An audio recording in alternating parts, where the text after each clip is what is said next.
அனைவருக்கும் வணக்கம். இன்றைக்கி நம்ம பார்க்க போகிறது எங்கள் அக்கா பொண்ணு வாணி வீட்டில் இருக்கிற பழைய பத்திரங்களை பார்க்குறோம்.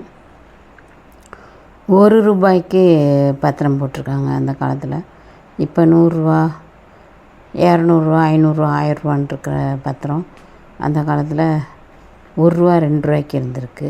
இது ₹1 அப்படின்னு போட்டிருக்கு. இது ₹2, ₹2 தெரியுதா? நல்லா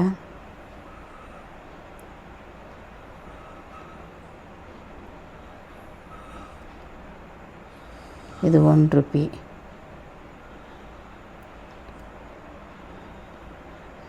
இது 25 பைசே, 25 பைசாவுக்கு பத்திரம் இருந்திருக்கு அந்த காலத்தில்.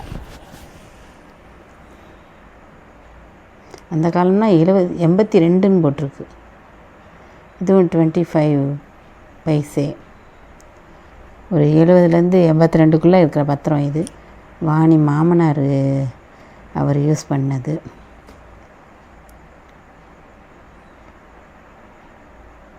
இது ₹2, ₹2. இது 25 பைசே, 25 பைசா. இதுவும் அதே தான், 25 பைசா. இது ₹100. அந்த காலத்து ₹100 மாதிரியே ஆரஞ்சு கலரில் போட்டிருக்காங்க. இது ₹40, ₹40. இது ₹10.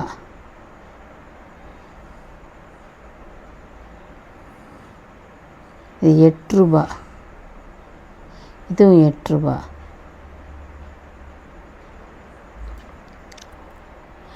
₹2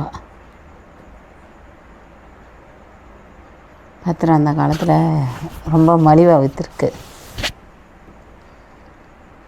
இது 40 நயா பைசா, 40 நயா பைசா, 40 பைசாவுக்கு. 25 பைசா, 40 பைசா அப்படிங்கிறதெல்லாம் இப்போ கணக்குலேயே இல்லை. இப்போ நேரடியாக ₹1 தான் இருக்குது. இதுவும் 40 பைசா, 40 நயா பைசா.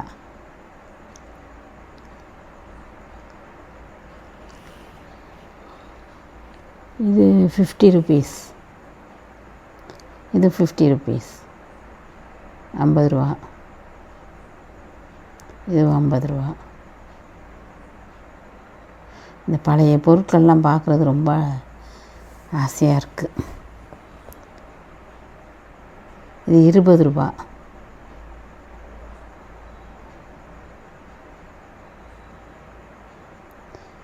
இது ₹20, ₹20.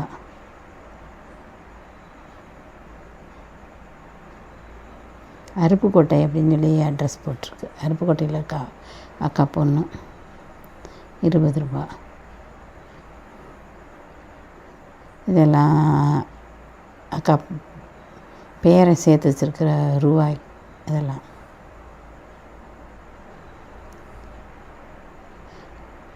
நன்றி, வணக்கம்.